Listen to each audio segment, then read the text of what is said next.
जी नज़रनि में पुकास बेरो टाइम अॼु वरी तव्हां सां गॾु हाज़ुर आहियां। तव्हांखे ॿुधाईंदो हलां त सिंध में त हू खोड़ सारा जेके वाक़िया पेश अचनि था, औरतुनि सां ज़ुल्म थियनि था ऐं ॿारनि सां जेके ज़ुल्म थियनि था। हिन वक़्तु ताज़ो मेपुखास शहर जे झिलूरी में जेको आहे हिकु 8 वरियनि जी मासूम जेका आमना उनखे बेदर्दी सां क़तलु करे ऐं उन खां अलावा हिकु वरी तार जे अंदरि उनखे ॿधी घुटा ॾेई उनखे क़तलु कयो ऐं उन सां ज़्यादती कई। उनजो जेको आहे मुंहिंजो पीउ जेको आहे मुसलसल उते झिलूरी जेका पोस्ट आहे ऐं पुलिस के मिनथू कंदो रहियो त मुंहिंजी मासूम ॿारड़ी जेका स्कूल खां जी वई आहे त वापसि न मोटी आहे। उते जेको आहे हुनजे पीउ जेॾी महिल फ़रियाद लिखाइण वियो त हद जे जेको उते ASI आहे पुलिस पोस्ट आहे अकबर लगारी आहे उन वटि, त उन टाइम ते हुनजे पीउ खे इहो ॿुधाईंदो रहियो त तव्हां माण्हुनि जा नाला ॾसियो त असीं तव्हांखे जेको आहे तव्हांजी छोकिरी ॻोल्हे ॾियूं। अफ़सोस जहिड़ी ॻाल्हि आहे जेके पुलिस हेॾो वॾो पघार खणनि था ऐं उहो कमु जेकॾहिं उन्हनि जा वालिदिन खां कराए थी, बाक़ी पोइ हुन पुलिसिंग मां फ़ाइदो कहिड़ो इन चेक पोस्टनि ते इंचार्ज करे छॾनि था। नेठि बदकिस्मती इहा हुई त हुन मासूम ॿारड़ी खे बेदर्दी सां क़तलु करे ॿोरी में लाश बंदि करे जुमड़ऊ में उछलायो वियो आहे। हिकु सुनसान उते गर्ल्स स्कूल हुई, उते हू जेको जवाबदार जेको ज़ाहिद ख़ासकेली पारां उन नंढड़ी मासूम ॿारड़ी खे मुसलसल पहिरीं जेको टाफियूं वग़ैरह का शइ ॾींदो रहियो। उन खां पोइ उन मासूम ॿारड़ी खे हथ सां वठी करे हिकु जॻह जे अंदरि जेको ज़ना जी नियत सां वठी वियो ऐं पोइ उन खां पोइ हुन ॿारड़ी रड़ियूं कयूं या हुनजी हालति ख़राबु थी उनखे पंहिंजो घुटा ॾेई क़तलु करण खां पोइ जेको हुन मासूम ॿारड़ी जो लाश जेको आहे जेको ॿोरी में बंदि करे हिकु जुमड़ऊ वाह में उछले छॾियो। मुसलसल हुनजो पीउ 3 ॾींहंनि ताईं जेको आहे थाणे ते चकर काटींदो रहियो, मगर अफ़सोस जहिड़ी ॻाल्हि आहे तालके थाणे जी पुलिस हुजे या हद जी पुलिस हुनजी न ॿुधी।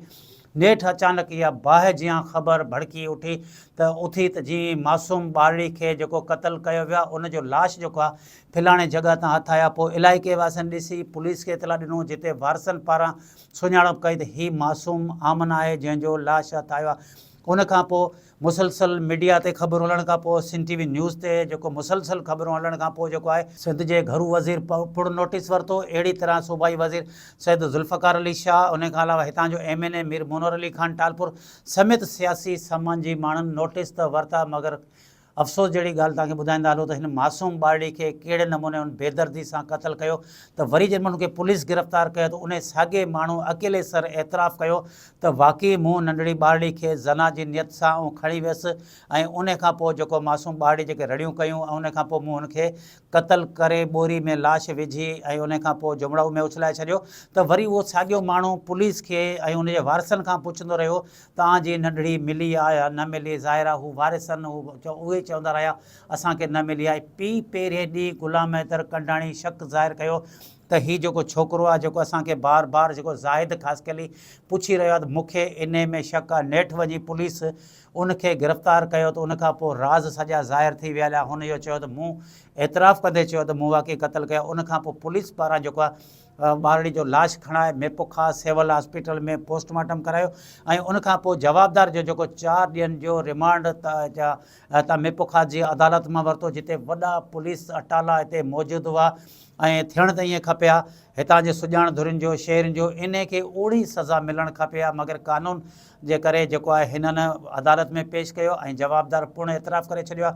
उन खां पोइ SSP बि प्रेस कॉन्फ्रेंस कई आहे ऐं उन खां अलावा हुनजे वालिद साहिबु जेको आहे ग़ुलाम हैदर कंडाणी बि सिंध TV न्यूज़ सां जेका ॻाल्हि ॿोल कई आहे। ऐं वरी उन टाइम ते गफ़लत कंदड़ जेको ASI आहे अचो त उन हवाले सां हुन ASI तव्हांखे ॻाल्हि ॿोल था ॿुधायूं त हुनजो छा चवणु आहे। जेॾी महिल वाक़ियो थिए थो उन महिल उहा पुलिस का बि दिलचस्पी नथी वठे त इन सॼी गफ़लत ते SSP मेपुखास अकबर लगारी समेत 4 पुलिस एहलकारनि खे पिणु मुअतल करे छॾिया। पर हीअ मुअतल वारी सज़ा असीं ॾिसूं पिया उहा का सज़ा न आहे, मगर हिननि खे डिसमिस हुअणु खपे हा। हिननि जे ख़िलाफ़ु का अहिड़ी कार्रवाई थिए जेको मासूम बचड़नि जो जेको जंहिं जवाबदार मारियो आहे। पर एतिरे ई भला इहे पुलिस जा एहलकार वॾो वारी आहिनि। हाणे ॾिसिजे त कहिड़ी हुन ते इंक्वायरी थिए थी, छा था कनि। हिन वक़्त ताईं हुनजो मेडिकल करायो वियो आहे। हाणे हुनजा जी फाइनल रिपोर्ट अचे ज़्यादती केतिरा दफ़ा कई वई आहे ऐं उनजी रिपोर्ट अचण खां पोइ ख़बर पवंदी जंहिं महिल जवाबदार गिरफ़्तार थियो। ऐं उनखां पहिरीं जेका पोस्टमार्टम लाइ हिते जेकर खणी आया आहिनि अकबर लगारी जेको मेन गफ़लत जंहिंजी आहे उनजी ॻाल्हि ॿोल था ॿुधायूं छा चवणु आहे। ASI ग़ुलाम अकबर लगारी झलूरी ते इंचार्ज आहियां। ही 3-4 ॾींहं अॻु में छोकिरी गायब थी हुई। असांखे इतलाह ॾिनई चेयरमैन हादी बख़्श वाला, असां सभु गॾु हुआसीं जांच कईसीं, पूरो एरियो सर्च कयोसीं, जुमड़ो जा पासा असां सर्च कयासीं, पोइ हिनजी FIR दाख़िल कईसीं ऐं सर्च कंदा रहियासीं। पोइ नंबर जेके हिननि जे माइटनि जा हिननि जा मथे नंबर चेक कराईंदा रहियासीं। त नंबर जीअं चेक कराईंदा रहियासीं त उते को बेड़े असांखे कोन अञा मिलियो हो हिन जो। तेसीं जेको सो अॼु इतला मिलियो सुबुह जो त इहो डेंगाण जी हद में 88 मोरी वटि हिकिड़ो लाश कटे में मिलियो आहे। सो उते वियासीं त पोइ माइटनि खे घुरायोसीं, जीअं थोरो खोलियोसीं त उन्हनि चयो त इहा ई असांजी छोकिरी आहे। पोइ वठी हिते आया आहियूं, हाणे हले पई पोस्टमार्टम। हिन जो जेको सो असांजो DIG साहब, SP साहब, इनायत साहब, सदायो साहब, इहे टोटल उते वियल आहिनि हींअर सरज़मीन ते ऐं सॼी उन्हनि जो जेको इन्वेस्टिगेशन कनि पिया। ऐं सईद ज़ुल्फ़कार अली शाह आहे जेको असांजो मिनिस्टर आहे हिते मीरपुर ख़ास जो, उन वॾो नोटिस हिन जो वरितो आहे त हिन जो जल्द खां जल्द जेके से जवाबदार हक़ी गिरफ़्तार कया वञनि।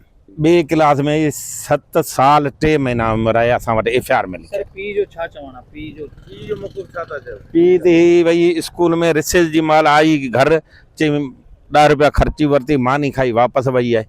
पोइ वरी वापसि घर चवंदा कोन आई आहे। मास्तरनि वटि असां वियासीं त उन्हनि चयो त हितां मोकल जी महिल घर ॾांहुं वई आहे, पोइ का ख़बर कोन्हे। जी अकबर लगारी जी ॻाल्हि ॿोल ॿुधी ही रवायती उहे ई ॻाल्हियूं कंदा आहिनि, असांखे शक हो, पोइ असां ॻोल्हियो, असां छा कयो।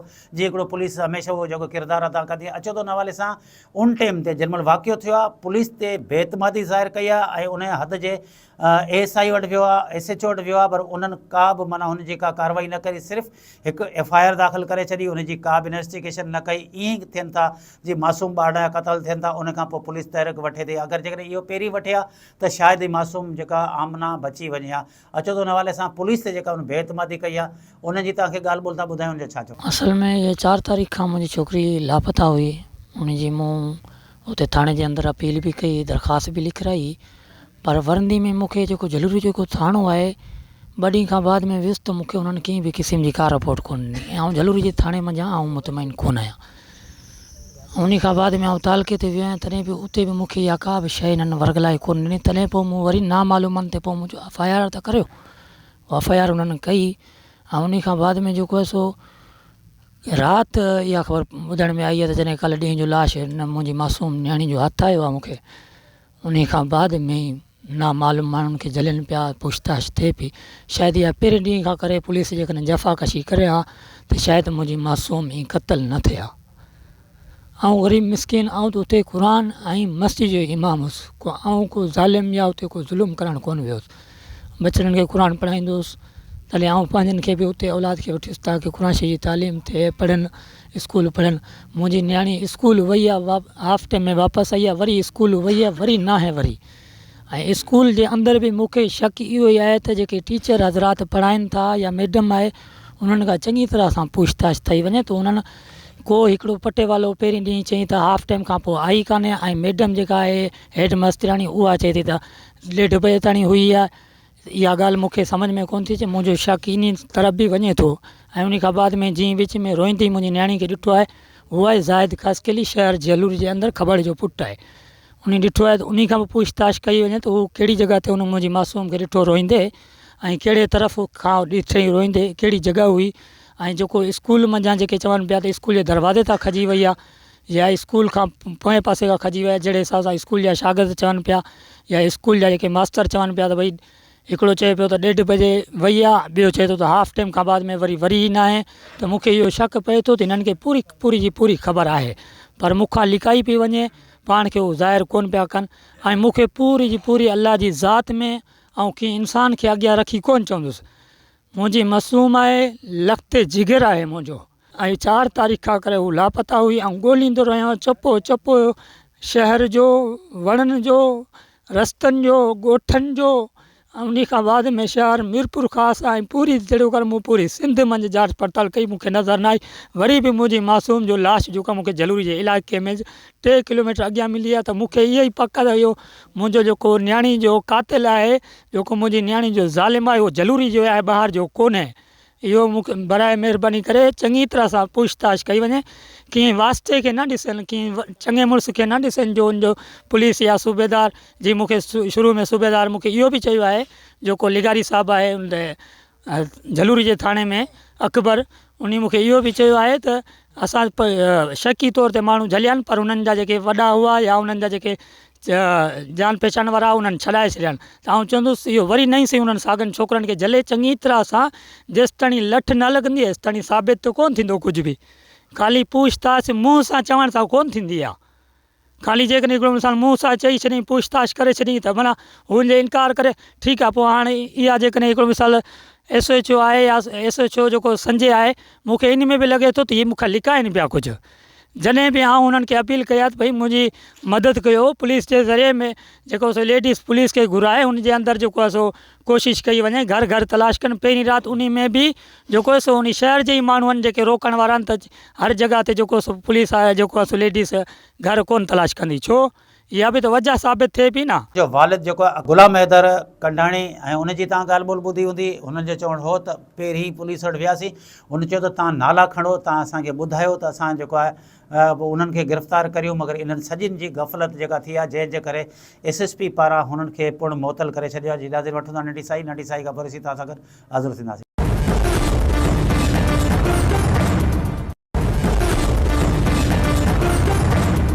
जी नाज़रीन, नंढी साई खां पोइ तव्हां सां गॾु हाज़िर हुयो। हिन वक़्तु SSP मेपुखा डॉक्टर सुमेर नूर चना जेके पुलिस एहलकार हुन जेका टीम ठाही, जंहिंमें inspector Ghulam Hussain सदायो, sub inspector इनायत ज़रदारी, दानिश भट्टी ऐं हद जो थाणे जो जेको SHO आहे ऐं संजय, ऐं उन्हनि ते हिकिड़ी टीम ठाही। उन्हनि पारां जेको आहे मुसलसल जेका इन्वेस्टिगेशन करण खां पोइ जेको नेठि वञी केस ज़ाहिर कयो, मुख़्तलिफ़ टाइमनि ते मुख़्तलिफ़ जवाबदारनि खे गिरफ़्तार करे आख़िरी में हिकु उहो ई जवाबदार ज़ाहिर थियो जंहिंजो पहिरें ॾींहं खां करे हुनजे पीउ खे इहे ख़दशात हुआ त मुंहिंजी जेका मासूम न्याणी खे जेको आहे ज़ाहिद ख़ासकेली क़तलु कयो आहे। थियो बि ईअं ई, पुलिस जी इन्वेस्टिगेशन खां पोइ उहो ज़ाहिद ख़ासकेली जवाबदार निकितो। अचो थो नवाले सां पुलिस पारां जेको ज़ाहिद ख़ासकेली खे बि मीडिया ॾो पेश कयो आहे, ऐं उन खां अलावा SSP जेका प्रेस कॉन्फ्रेंस कई आहे, उनजी प्रेस कॉन्फ्रेंस तव्हांखे त ॿुधायो त हुनजो छा चवणु आहे। जैसे कि आप सब लोगों को पता है कि एक बहुत ही दर्दनाक वाक़या पेश आया था ज़िला मीरपुर ख़ास में, थाना तालका, एरिया झिलोरी। हमारी एक बेटी आमना वल्द गुलाम हैदर, जिसको अगवा कर लिया गया था और बाद में उसकी डेड बॉडी हमें मौसूल हुई थी। ये वाक़या पेश आया था 4 तारीख को झिलोरी की हद में। और उसके बाद जैसे ये इंसिडेंट हुआ, पुलिस ने लवाकिन से रब्ता किया, मिल के लवाकिन ने झिलोरी पूरे शहर ने बच्ची को ढूंढने की कोशिश की। उसी असना में हमने FIR दर्ज की 365 की 73/2024 PS तालका में।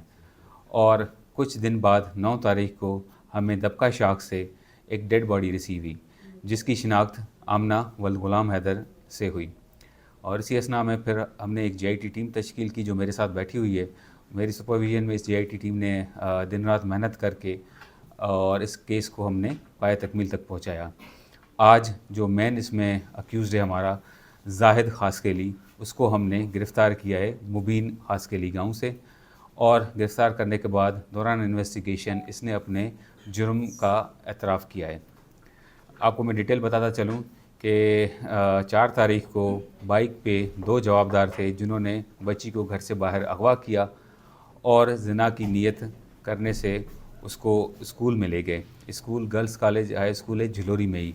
अबंडेंट एक पोर्शन है जहाँ पे क्लासेस वगैरह नहीं चलते, वो डिमोलिश्ड पोर्शन है, वहाँ उसको लेके गए और चिल्लाने के डर से उसने बच्ची को कत्ल कर दिया। जवाबदार ने अलाए कत्ल उसने जो इस्तेमाल किया था, एक नेबुलाइज़र पाइप था, वहाँ पे जो कचरा पड़ा हुआ था वहीं से उसने वो पाइप उठाया, उसके थ्रू उसने बच्ची को कत्ल किया। और जो कट्टे बाज के जो पड़े हुए थे बोरी, उसमें बच्ची को उसने बंद करके छोड़ दिया। और इन्वेस्टिगेशन और फैमिली को गुमराह करने के लिए वहाँ से वो शहर के चक्कर लगा के वालिद के पास चला गया और उसने ये कहा कि आपकी बेटी स्कूल के बाहर रो रही है, जाके उसको चेक कर लें। उसके बाद फिर उसी तारीख को रात को तारीखी का फ़ायदा उठाते हुए 8-9 के करीब उसने बोरी में लाश जाके जमड़ाऊ केनाल में फेंक दिया। ये इसने कार्रवाई की थी। उसी बेसिस पे जो दूसरा अक्यूज़ड है, अब हमने इसको अरेस्ट किया हुआ है, उसी से इंट्रोगेशन करते हुए दूसरे अक्यूज़ को भी इंशाल्लाह हम अरेस्ट करेंगे।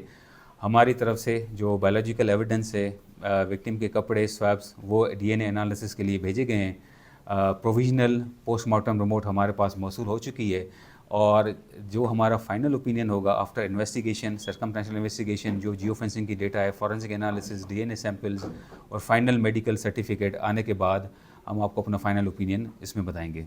हे ॿ जवाबदार हुआ, जीअं तव्हां FIR पढ़ंदो त मोटरसाइकिल 125 ते ॿ जवाबदार नंढड़ी खे खणी विया। हाणे असां ॿिए जवाबदार जो हाली नालो डिस्क्लोज़ नथा कयूं। मेन जवाबदार जेको ज़ाहिद ख़ास के लिए आहे, जंहिं ते फैमिली खे बि शक हो, उहो गिरफ़्तार थी वियो आहे। इन जी पॉइंटेशन ते, इन जी इन्फॉर्मेशन बेसिस ते असां इंशाल्लाह ॿिए जवाबदार खे भी गिरफ्तार कंदासीं। ये इन्फॉर्मेशन है, सस्पेक्ट्स हमने उठाए थे, इंट्रोगेशन वगैरह हमारी जारी थी और जो कब कंट्री एविडेंस आ जाता है तो फिर पुलिस गिरफ्तारी उसकी करती है। सबसे पहले पुलिस ने घर घर तलाशी का आइडिया पेश किया था, इस आइडिया को कैसे मुस्तरद किया सर? किसी ने नहीं, क्योंकि आपने क्या लिवाइकिन से भी वाकई नहीं हुआ? लिवाइकिन से भी बात कर लें, क्योंकि पुलिस भी उनके साथ थी, लिवाइकिन भी थे। उन्होंने घरों में भी तलाशी करने की कोशिश की, फिर स्कूल जो जहाँ पे बच्ची पढ़ती थी उसको भी उन्होंने सर्च किया, पर ये अबंडेंट बिल्डिंग थी। सो जवाबदार असां गिरफ़्तार किया 12 तारीख़ 1 बजे। असांजी इन्वेस्टिगेशन अञा हले थी, it has been just 3 to 4 hours। फ़िलहाल हिन गिरफ़्तारी जीअं असां कईसीं त हिन जुर्म जो एतराफ़ कयो आहे त मां मारियो आहे ऐं ज़िना जी नियत सां खणी वियुमि। जीअं मां तव्हांखे चयो त फाइनल ओपिनियन ॾिसो मां ॾींदुमि आफ्टर कंक्लूजन ऑफ एविडेंस। 3 घंटा त कुझु बि न आहे न तफ़्तीश करण जे लाइ। 3 घंटनि फाइनल इन्वेस्टिगेशन जेका थींदी, हिन जी इंफॉर्मेशन, हिन जी interrogation, medical report, DNA sample असां मोकिले छॾिया आहिनि। हिन जो डीएनए बि सभु मोकिलींदासीं त पोइ फाइनल हिकिड़ो कंक्रीट मां तव्हांखे एविडेंस हिन में ॿुधाए वठंदुमि त ज़्यादती थी, हिकिड़े कई या ॿियो जवाबदार जेको गॾु आहे उन कई, तो फाइनल ओपिनियन तक उन वक्त बताएं। वालदेन को भी शक आया, इन्होंने भी नाम हमसे शेयर किया था। हमारी स्पाई इन्फॉर्मेशन वो भी बताती थी, कुछ विटनेसेस ऐसे थे जिसने उसको बच्ची के साथ देखा हुआ था। इसी बुनियाद पे हमारा शक इस पे जा रहा था। हमने रेड शेड किए, ये थोड़ा सा एब्सकॉन्ड कर गया था, पर आज उसको हमने गिरफ़्तार कर लिया। पहिरें ॾींहुं क़तल की जीअं खणी वियो स्कूल में पहिरें कलाक में ही, उन राति 8-9 बजे जीअं राति जी ऊंधाईअ जो फ़ाइदो वठी करे हुन पोइ जमड़ाऊ कैनाल में उछलाए छॾी। घर घर तलाशी, झुलोरी में घणा घर आहिनि, पर डेड बॉडी असांखे स्कूल में मिली आहे त घर घर तलाशी सां बि फ़ाइदो न थिए आहे। पर ॾिसो फैमिली गॾु ई, सभु ॻोठ वारा बि गॾु आहे, उहो गॾु उन वक़्तु उन राति उन्हनि तलाश कयो। पर अनफॉर्चुनेटली हे स्कूल जॾहिं तव्हां विज़िट कंदो, हे पोर्शन अहिड़ो आहे, अबंडेंट आहे, उते रस्तो वञण जो कोन्हे, ड्रब आहिनि, खजी जो हिकिड़ो वणु आहे। इन्हनि शयुनि जे करे शायदि ओॾे जगह तलाश थी, मां वो न पहुंची सकी। देखिए, जब भी आपने देखा होगा गुमशुदगी दर्ज होती है, वो थाने पे इन्फॉर्मेशन देते हैं, फिर दोनों मिल के सर्च करते हैं। काफ़ी सारे केसेस में गुमशुदगी दर्ज होती है, उसके बाद वो कहते हैं कि यार अपने लिवाइकिन के पास गया हुआ था, मोबाइल की बैटरी डाउन हो गई थी, तो कुछ रीज़न्स की वजह से अक्सर औकात में ये मिल जाते हैं। जब हमने इन्वेस्टिगेशन की, कुछ हमें शक व शुबात मिले, हमने फैमिली को रिक्वेस्ट की कि आप आके इसकी FIR कराएँ। और गफलत जो मुझे लगी है चौकी इंचार्ज की, मैंने उसको सस्पेंड किया हुआ है। उनके चल रही है जो JIT टीम हमने बनाई हुई है केस की इन्वेस्टिगेशन के लिए, उसके हिसाब से उसकी रिपोर्ट में भी इनके ख़िलाफ़ कानूनी कार्रवाई की जाएगी। एक एविडेंस मैंने आपको पहले बता दिया कि कुछ इन्हीं शवाहिद थे जिन्होंने इसको बच्ची के साथ देखा, नंबर 1। नंबर 2, ये स्कूल से जाके इन्फॉर्मेशन गुमराह करने के लिए फैमिली को दे रहा है उस बिना पे। और फिर कुछ इंस्पायर इन्फॉर्मेशन है जो हमें मिली थी जासूस ने, जिसकी इन्फॉर्मेशन हम डिस्क्लोज नहीं कर सकते कानूनन। इंशाल्लाह इस केस में 100% यकीन है, हम कन्विक्शन ले आके दिखाएंगे आपको। सो अगर इन जी गफलत न हो जाए, मां सस्पेंड न कयां, ठीकु आहे न। गफलत सस्पेंड करे उन सां डिसिप्लिन ॾिसो, कंहिंखे लीगल कार्रवाई करण जे लाइ सस्पेंड, शोकाज़, इंक्वायरी, ठीकु आहे न, उन ते असां उनखे पोइ सज़ा ॾींदा आहियूं। इन जे हिसाब सां जेको उनजो ॾोह आहे, जेको उन जी गफ़लत आहे, उन हिसाब सां उनखे सज़ा ॾिनी वेंदी। बाक़ी रहियो सवाल जो ॾिसो, जॾहिं बि कंहिंजी केस जी इन्वेस्टिगेशन थींदी आहे त हर एंगल खां पुछियो वेंदो आहे। फ़रादी खां पुछियो वेंदो, तव्हां वटि कंहिं वटि शक आहे त पहिरीं माण्हू उन शइ खे वेरीफाई करे वठे। अहिड़ी का शइ नथी मिले त पोइ माण्हू ॿियनि एंगल्स खे बि ॾिसंदो आहे। त कॾहिं कॾहिं ॾिसो ज़ाती दुश्मनी में, जीअं अॻूं वधे फलाणीअ वारो केस ॿुधायो, मामो उनजो कातिल निकितो, त फैमिली में भी कॾहिं दुश्मनी वारे केसेस में असां उहा इन्फॉर्मेशन भी वठंदा आहियूं त ताकि हर एंगल खां उनकी तफ्तीश कई वञे। उसका पर्सनल मोटिव था या कोई और दुश्मनी या एनिमिटी या कोई पहला बैकग्राउंड भी था, कोई ऐसा था? अभी तक दुश्मनी वाला साबित नहीं आया। बैकग्राउंड इसका? बैकग्राउंड कोई दुश्मनी इसकी साबित नहीं है। कोई और इसका क्रिमिनल बैकग्राउंड है? इसका क्रिमिनल बैकग्राउंड नहीं है। ये मैरिड था, फिर इसकी डिवोर्स हो गई और ये झिलोरी में नाई की दुकान पे काम करता है। जी नाज़रीन, SSP जी तव्हां प्रेस कॉन्फ्रेंस ॿुधी, हुनजो चवणु हो त जी ही वाक़ियो थियो, उनखां पोइ ऐं हुन हद जे पुलिस वटि जेका रिपोर्ट दाख़िल कराई, तालके थाणे ते FIR दाख़िल कराई ऐं मुसलसल असां हिकिड़ी जांच टीम ठाहे छॾी आहे। जंहिंजी गफ़लत हुई उन्हनि खे असां मुअतल करे छॾियो आहे। ऐं मगर हिन केस जे अंदरि हिकु ई जवाबदार आहे, जेको ज़ाहिद मासूम ॿारड़ी खे वठी वञी सुनसान स्कूल जे अंदरि उते जेको बेदर्दी सां हुनखे क़तल करे उनखां पोइ ॿोरी में बंदि करे लाश जेको उछलाए विया, उन सॼी ॻाल्हि ॿोल था ॿुधी। ऐं हिन वक़्तु उनजो पीउ जेको पहिरीं पुलिस जे ख़िलाफ़ु बयानु ॾेई रहियो, उन खां पोइ वरी हुनजो जेको छोकिरी जो पीउ आहे गुलाम हैदर कंडाणी छोकिरी जे पीउ जी ॻाल्हि ॿोल था ॿुधायूं। जेॾीमहिल SSP प्रेस कॉन्फ्रेंस कई आहे जवाबदार जी मौजूदगी में, ऐं उते उहो पाण बि मौजूदु आहे, अचो त उनजी ॻाल्हि ॿोल था ॿुधायूं। उनमें हाणे पुलिस में कहिड़ो पुलिस किरदारु अदा कयो आहे, पुलिस मां मुतमिन आहे या न आहे, असल जवाबदार इहा आहे या न? वो मुझे मासूम न्याणी जेका 4 तारीख़ ते अगवा थी, 4 तारीख़ ते जेका अगवा थी, उन खां बाद में जेको सो पुलिस जी जेका कारकर्दगी हुई शुरू में, ऐं जेको ज़ाय जे नाले सां ख़ासि कयली, ज़ाय जे नाले सां जेको ख़ासि कयली, ऐं पहिरें ॾींहं खां करे ई उन ते मूंखे शक हुयो। उन लाइ जो हुन मूंखे अची घर इंफॉर्म कयो त तुंहिंजी न्याणी जेका आहे सो स्कूल खां ॿाहिरियां रुनी पई, ऐं आउं हुनखे स्कूल छॾे आयुसि। त उन जे करे मूंखे उन ते उन टाइम ते शक हो, ऐं चवंदो रहियुसि, पछाड़ी पुलिस जी कोशिशनि सां उहो साॻियो मुजरिम ज़ाहिर थियो।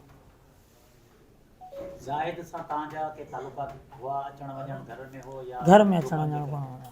बाक़ी जेका मुंहिंजो रस्तो हुयो नंढड़ियुनि जो जितां स्कूल वेंदी हुई, उन रस्ते ते हुनजो दुकानु आहे हजाम जो, जिते उहो नाई हजाम वार ठाहिण वारो। पुलिस उन ॾींहुं पहिरीं राति जेको आहे सो कोशिशि थोरी करे, उन खां पोइ हटी वई।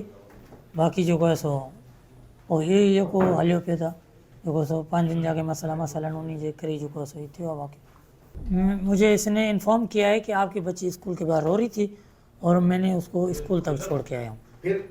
तो मैंने कहा कि इसको गिरफ्तार करके इससे पूछताछ तो करें कि इसने कहाँ देखा मेरी बच्ची को और कहाँ तक ये छोड़ के। आपको शक हो गया था पहले? जी हाँ। तो फिर पुलिस ने कोई रद्दमल दिया, नहीं दिया? क्यों इतने टाइम लगाया? आपकी बात को क्यों नजरअंदाज किया? पहले कर लेते तो गिरफ्तार नहीं हो जाता? अब की तफ्तीश से आपका कितना आप मुतमईन है कि हाँ अल्हम्दुलिल्लाह मुतमईन हूँ मैं, क्योंकि इसने स्कूल के बाहर देखा था रोते हुए, और वही आके मुझे बता रहा है कि आपकी बच्ची रो रही थी। केतिरे ॾींहंनि ताईं तव्हां सां गॾु तव्हांजी हमदर्दी कंदो रहियो? इहो ॿारड़ी जो गुम थियण खां पोइ ही ज़ाहिद उन ॾींहुं जेको सुबुह जो मूंखे चई, उन खां बाद में जेको सो राति जो वरी मूंखां पुछा कई, चयो असांजी न्याणी गुम थी आहे, जीअं तोखे मूं सुबुह ॿुधायो। मूं चयो जी हा। उन खां बाद में मूंखे उहो शहर में ज़रूरु हुयो, बाक़ी मूं हुन खां न पूछताछ मूं कई, न हुन मूंखां जे हाल वाल वरितो, ऐं ॻोल्हींदो रहियुसि। जी हा, जी हा, खुलियल रही। इहा मूंखे ख़बर न आहे त पहिरीं हिन खे कयो अथसि या न कयो अथसि। तसलियां तो ये मैं पहले भी यही कह रहा हूँ कि जो सुबह को आके मुझे बता रहा है कि आपकी बच्ची रो रही थी, स्कूल तक मैं छोड़ के आया हूँ। और उसके बाद जब मैंने ढूंढना शुरू किया, मस्जिदों में ऐलान किया रात को, शाम के टाइम, मगरिब के टाइम, और उसके बाद उसी टाइम ये आके मुझे मिला कि आपकी बच्ची वही गुम हुई है जिसका मैंने आपको सुबह बताया था कि रो रही थी। मैंने बोला जी हाँ। उसके बाद मेरे से ये नहीं मिला। वलालम मैं तो बराड़ी में रहता था, मस्जिद गोट में, खास कर लोगों से मैंने सुनी नहीं थी। शोहरत का कोई पता नहीं इसका? जी। जानते हैं इसको आप? जी हाँ। आना जाना है आपके साथ, मिलना जुलना? इसे मेरे खुद से मिलना जुलना है, शहर का रहने वाला है। जी नाज़रीन, हिन जे पीउ जी तव्हां ॻाल्हि ॿोल ॿुधी हूंदी, मासूम आमना जे पीउ जी, मगर ही केस ईअं लॻनि था हिकिड़े मासूम ॿारड़ी जो ही केस मीरपुर ख़ास में तमामु घणो हाईलाइट थियो, वॾे में वॾो केस हो, ऐं हिननि ज़ुल्म इहो करे छॾियो। हालांकि थियण त ईअं खपे त हिते जेतिरियूं बि स्कूलूं आहिनि उन्हनि में कैमराऊं लॻणु खपनि, त जी मासूम ॿारड़ा वञनि था स्कूल में त ही के अहिड़ा वेशी बगड़ जेके ॿारनि जे पोयां लॻनि था, त उन्हनि जी घटि में घटि इहा शनाख़त थी सघे। जी नाज़रीन, वठूं था नंढी साई खां पोइ ॾिसी तव्हां सां गॾु हाज़िर थींदासीं।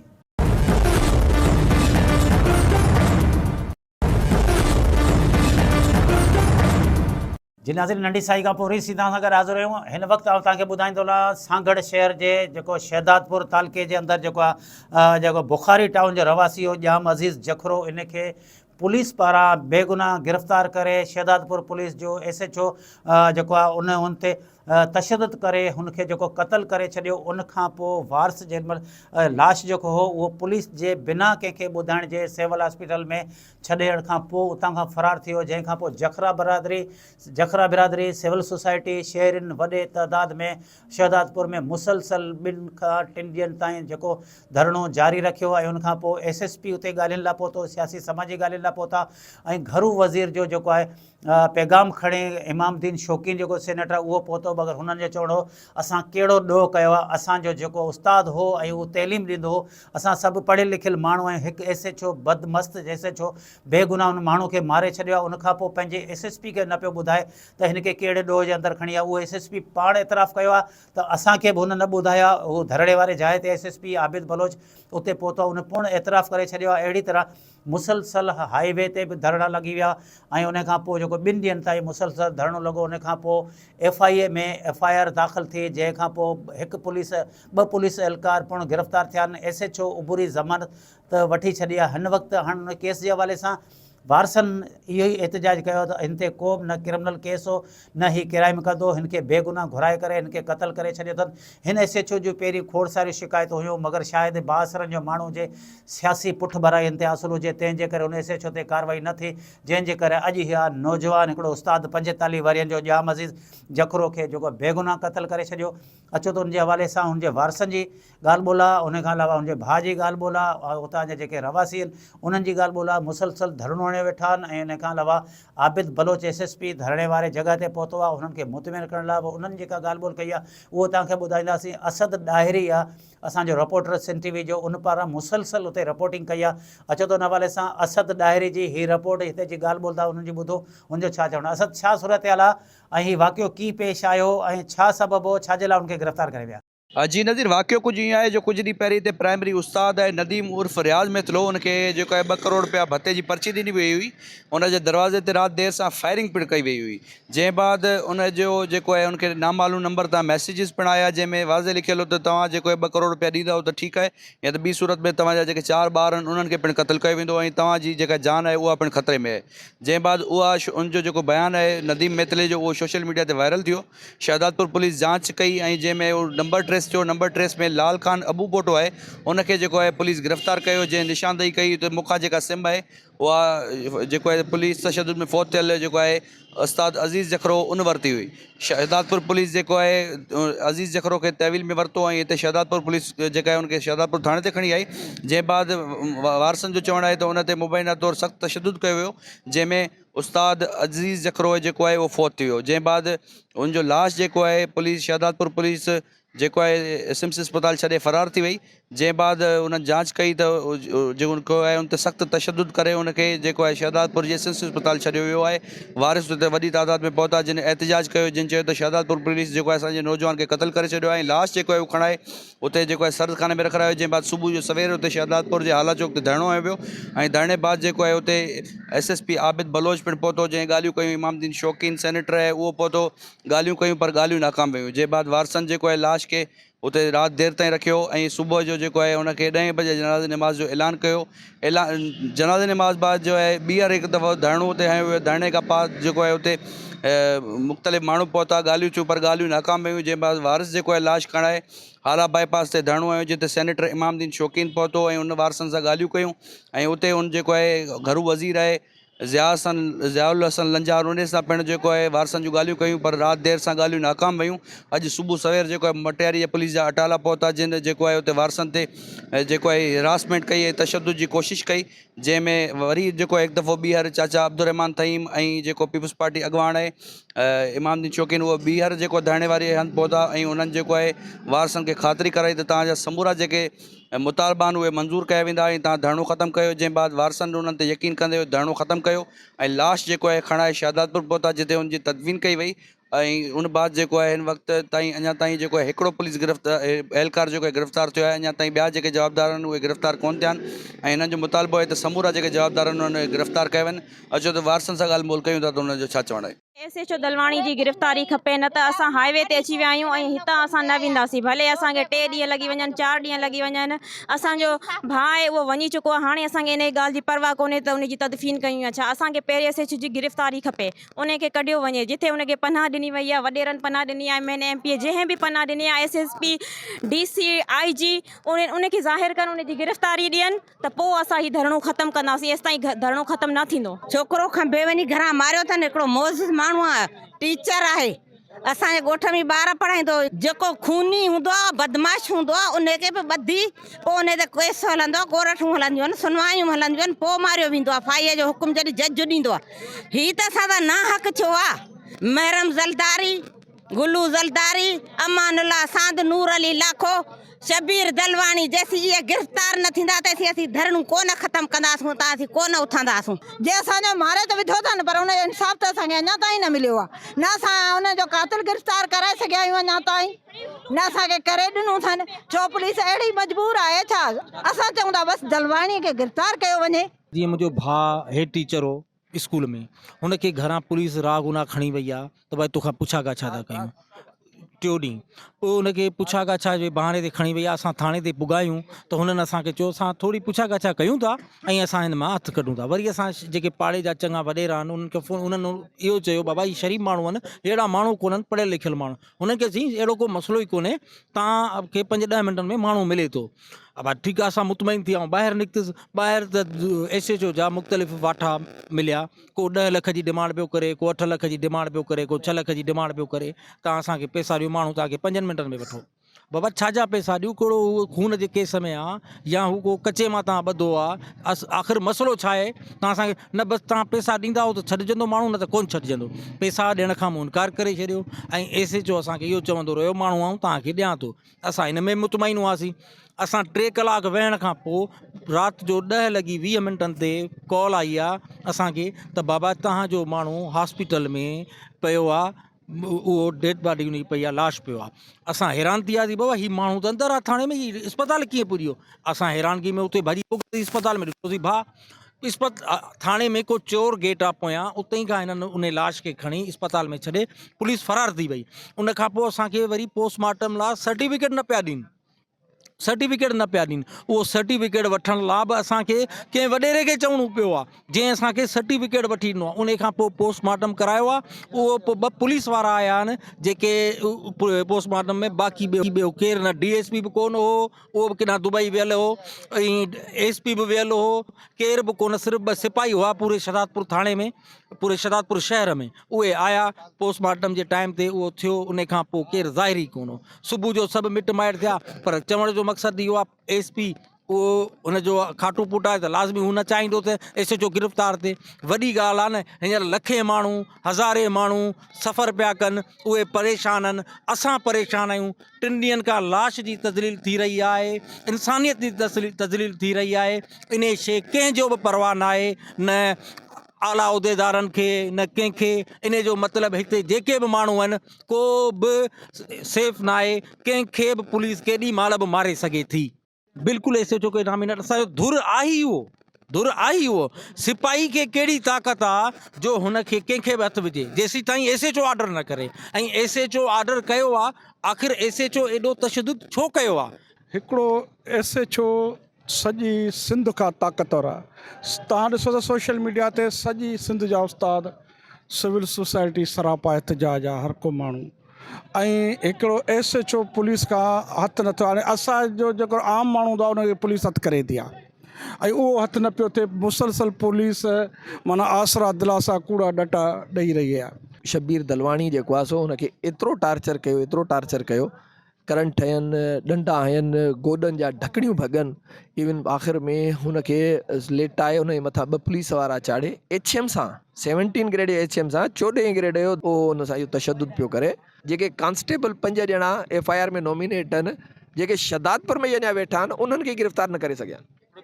हिकिड़ो रफ़ीक़ ॼणा उहो गिरफ़्तार थियो आहे, ऐं बाक़ी 4 कल्प्रिट्स जेके आहिनि उहे अञा भॻल आहिनि। त जेसीं ताईं गुलाम शबीर दलवाणी पेश न थींदो, माना उहो गिरफ़्तार न थींदो, तेसीं ताईं न असां लाश जी तदफ़ीन कंदासीं ऐं न धरणो ख़तमु कंदासीं। 36 कलाक गुज़रण जे बावजूदि हिकु खसीस SHO आहे जेको हिननि इदारनि खां गिरफ़्तार नथो थिए। असां हिननि जी मज़म्मत कयूं था ऐं जेके इन जा ख़ानदान आहिनि लवाकीन आहिनि सरापा एहतिजाज आहिनि असां पंहिंजे एहतिजाज जो दायरो वधाईंदासीं अगरि गिरफ़्तारी अमल में न आई त SHO जेको उन्हनि चयो त असांखे सस्पेंड करे छॾियो आहे, को सस्पेंड कोन कयो आहे, अञा वेठो आहे उते।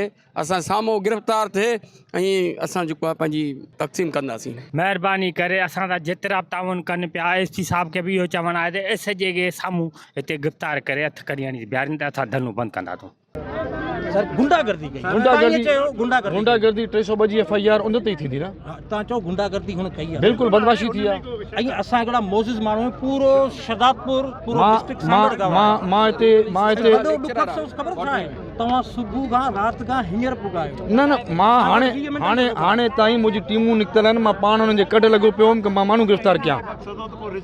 मुंहिंजी आख़िरी कोशिशि इहा हुई कि मां माण्हू गिरफ़्तार करे पोइ तव्हां वटि अचां। अदी मिलंदो छो न मिलंदो अदा हुनजे ॻोठ में हींअर पुलिस बदीन में मुंहिंजी पुलिस बीठल आहे ठीकु आहे निकिती उहे त तव्हां चवां थो न सभु कॾहिं निकिरी वियो आहे कंहिंखे खणी अचां मां हिते तव्हां सां गॾु बीहण लाइ आयो आहियां हुनजो दिफ़ा करण न आयो आहियां माना तव्हांखे ट्रस्ट त करिणो पवंदो न भरोसो करिणो पवंदो ठीकु आहे